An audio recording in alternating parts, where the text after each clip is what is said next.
And when we get off the plane, we're going to meet Elon Musk, and we're going to go straight around in a prototype Tesla.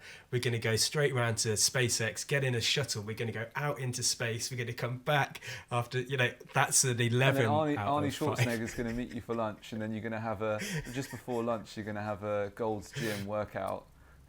You got it. You got it.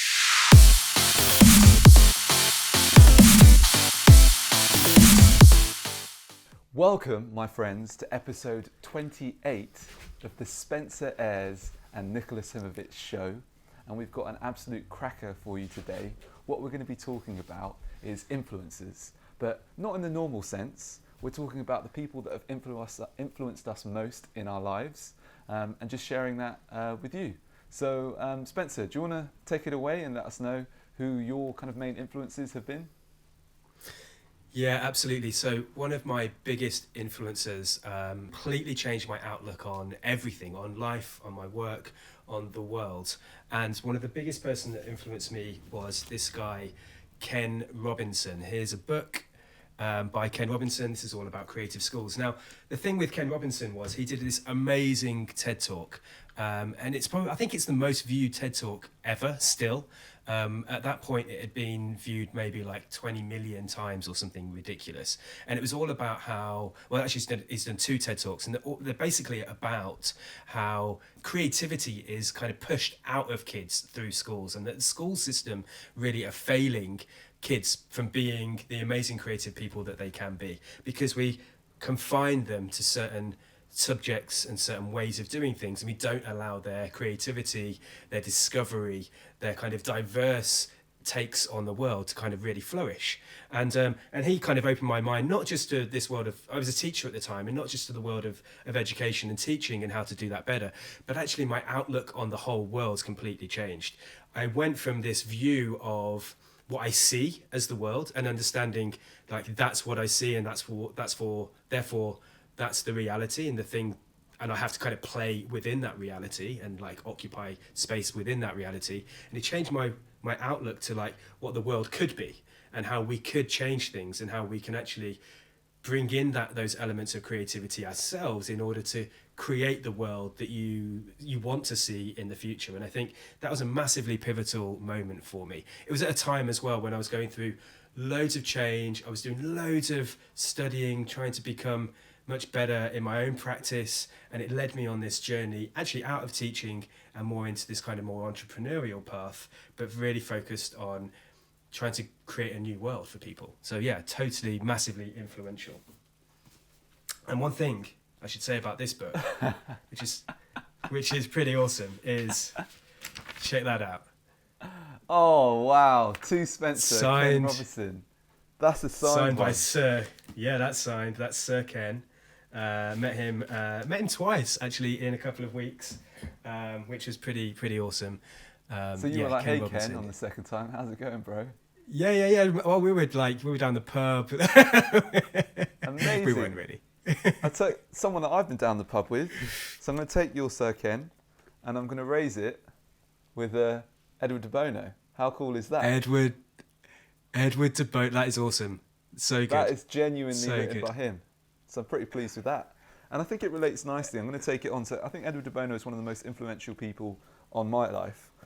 He wrote a book called The 6 Thinking Hats. And this absolutely changed the way that I think. It made me realise that there were 6 different types of thinking. And that what we need to do is, well, the problem that we have is that we tend to use 1 or 2 of those types of thinking all the time. It's almost like you've got a sledgehammer and that's the only tool you use for everything. But really there are lots of other different tools that are available to you, and you need to use them in the right contexts. And that's the same with different types of thinking. And that book opened me up to that idea and changed the way that I saw the world. Another thing as well, I think in relation to what you were saying, Spencer, was that Ken opened up your mind to new possibilities, new realities that you could create.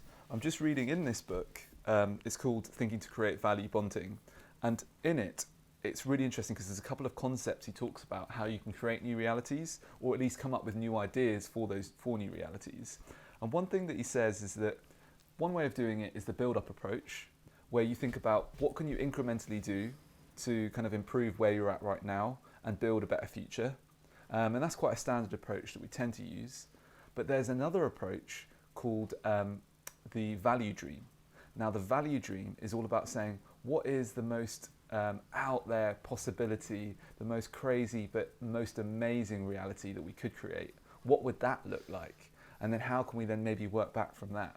So one example I've got of that is Toyota. And I remember the CEO sharing an example of how someone was saying, oh, wow, you guys are so efficient in the way that you produce cars. And he was like, no, we're not even halfway done. We're 1% done.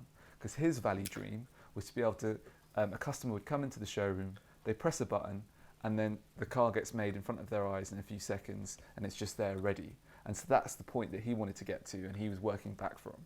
So, I think that relates nicely to what you were saying. Yeah, absolutely. I love that. And it reminds me of a story I heard about Airbnb as well.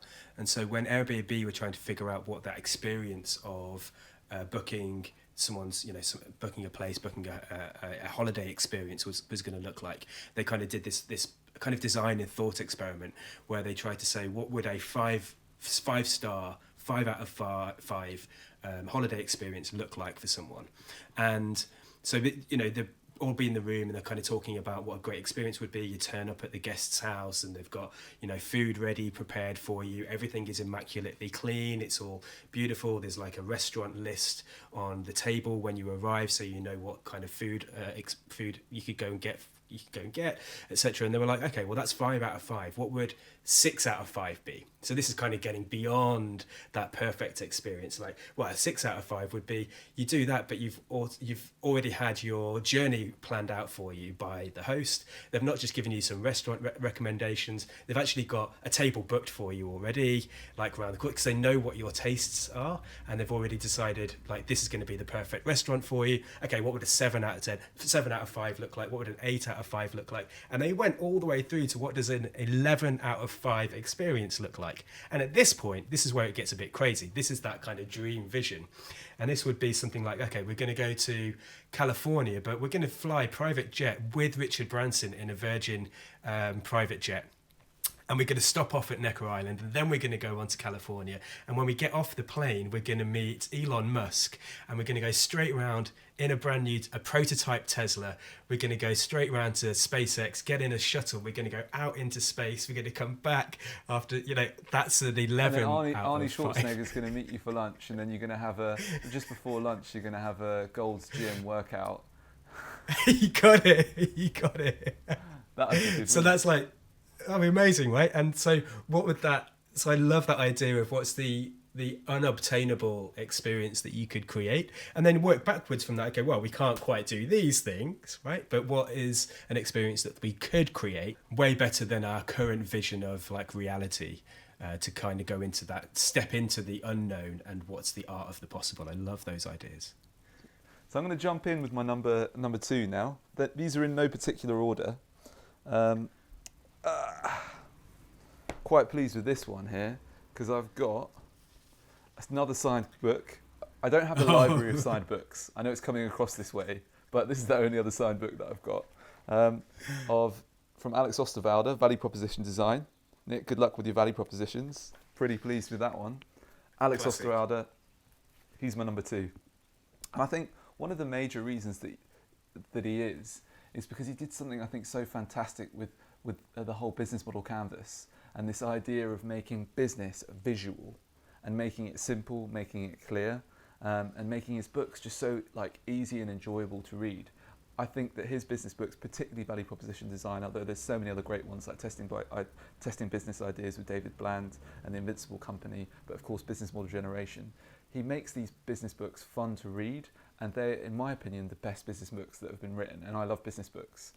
But the number one thing that I took from him is that you need to make your ideas visual so that you can share them with other people, and you need to get them out of your head onto paper so that you're talking about a real thing rather than concepts that everybody has a different perception of. When you make something physical, it's much more tangible and easier to discuss and easier to take forward. So I think that was such a powerful thing that he did with the business model canvas. But now that he's done with so many other things like the value proposition map canvas, the culture map, the portfolio map, and all these other different types of tools that he's created, that I found so helpful. So he's my number 2. And then number 3 that I'm going to go. I'm going to jump straight in there. I'm going to go with my mum. So my mum is such a wise woman, and she's from Colombia. And growing up, she always used to speak to me in Spanish. And there was always these fantastic sayings that she used to say to me that had such like wisdom in them. And I've remembered them my whole life, and I repeat them to myself in difficult times. And so I just want to share a couple of, well, 2 or 3 maybe of her sayings that I've just thought were absolutely brilliant, because maybe they'll bring our listeners, watchers, some help here. So number 1 was, no hay mal que por bien no venga. I've said it quite a few times. There is no bad from which good does not come. Yes, no matter what the bad situation is, there's always some good that can come out of it. I think the English equivalent of is, every cloud has a silver lining, or when one door closes, another one opens. But I particularly like the way it's said in Spanish and translates that there is no bad from which good cannot come. Another thing that she used to say, and this is from a song, I think from the 70s, says, Caminante, no hay camino, se hace camino al andar.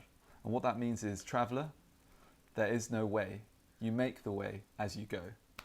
So I like this idea of, it's not a planned journey. You decide what the journey will be as you go along it. Yeah, or there is no path that you must walk. You can make your own path. So I think that's really beautiful, particularly at a decision-making point in your life. And I think another important one, which I think really nicely summarises this, which is what we're doing today, which is, dime con quien andas y te diré quién eres. Tell me who you hang around with, and I'll tell you who you are. Because you are the sum of the top 5 or 6 people that you hang around with, right? So I think this is a beautiful one. You need to audit your circle and make sure that those around you are positive and supporting you and helping each other grow. That's what I think is most important. And so I think that last one is a really important one too. Because in a way, these people that have influenced us so much, even if they're famous people that we've only met once or twice, they can have a massive impact on who we are because we've hung around with them or read their books or watched their YouTube videos. So yeah, number 3 is my mum there. I love that. And such amazing quotes as well. They're just absolutely perfect, especially for the current times that we're in. I'm going to fly into mine. Bit cheeky here. I'm going to give you 2, 3, and 4 in one shot. Which is, number 2 is like my parents. 2 and 3 is my mum and my dad. And I'm going to add on number 4, which is my brother. And I guess that might feel like it's a bit of a cop-out, but actually there's reasons for each of them being in there. And I want to give you those reasons because I think totally has, that collective of those 3 have been the biggest influence and the people that have really shaped me the most. So my dad, as you know, my dad passed away a few years ago, and I've learned so much from him, both from his life, but also from his memory and from the death that he had, and learnt from his experiences that he had and the experiences that he almost couldn't have, right? And I've tried to reflect on that a huge amount, and I definitely have reflected on that a huge amount. So one of the things with my dad was that he was an entrepreneur. He built businesses. He was 25 years. He had a business for 25 years. He's kind of the sole director. It was a recruitment agency. He helped loads of people get into work. And he was, he's pretty successful with it. He had loads of struggles. But one of the things with my dad was that I remember is that he had this tenacious attitude of always being the most optimistic and being the most positive person about these things. Massive struggles and some things that he deeply troubled him, and actually may well have been slightly causal on his death as well, because of all the stress and pressure that he was in because of business. And there's some of the lessons that I'm learning, through his death, is that I don't want to kind of fall into that trap of entrepreneurialism that leads you towards massive stress. But one of the things with him was he had amazing ideas. I remember way back in, I think must have been mid-90s, something like that.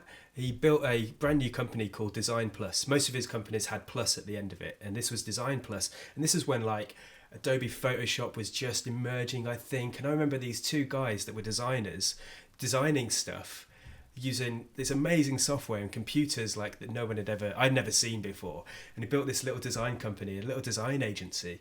The problem was he had these amazing ideas, but often he wouldn't allow them or give them the time that they needed to flourish. This would have been at a time where design just started to kick off and could have been an amazing business, but he unfortunately cut it too short. He also went into property just before this massive boom in property, so he just left it a little bit longer, just carried on with that gut instinct, then he would have been probably far more successful than he actually ended up being in terms of monetary terms of success. So there's my dad. Now my brother, jump onto my brother real quickly. My brother is he's my hero, and he's my older brother. He's the person that I always looked up to. I always got this sense, and this feeling at least, that he was better at pretty much everything than me, which meant, one way of looking at that is that it meant that I could never become as good as him at certain things, but actually it drove me to become better. It drove me to want to become better at sport, better academically, better understanding the world. And I think having that kind of hero figure as someone who is driving driving and fueling your ambition is something amazing. So I'm forever grateful for my brother for not necessarily pushing me, but being that hero figure of someone that I wanted to be able to emulate and try to surpass. And that's been an amazing thing. And then the final one is my mum, for completely different reasons. But I think my mum, and I'm sure that a lot of people feel this about their mum, but I feel that my mum is probably the most selfless and empathetic person in the world. She puts everybody else way above herself. She's the most considerate, most caring person. And I think what I've learnt so much, and the reason that she's been such a massive influence on me, is that I've taken that little bit of empathy that's deeply within her, and that selflessness to want to help other people and get a joy from helping other people, I think. And that's something that's been hugely impactful for me. So I think those three things of having that entrepreneurial drive through my dad, of the hero wanting to always become that bit better, and having that kind of social good and empathetic view on the world, has been something that's helped create me as a person right now. So there you go, they're mine. Well, I think that's beautiful. I think this has been a wonderful little episode. It's nice fun. It's a nice feeling doing this. I think it'd be nice for everyone watching this as well to think about, who are your top influences? Who are the people that have influenced you most in your life? And why not let us know? Put it in the comments below. Share your top influences on you. We'd love to hear. We'd love to know. And we'll comment back on them as well. But anything else you want to say, Spencer? No, I think that'd be amazing. It would be even better if people were able to maybe just do a little selfie video, do a little response video, say what your biggest influence is. It doesn't need to be long and elaborate. Just say what they are, snap them out. I think that'd be an amazing thing.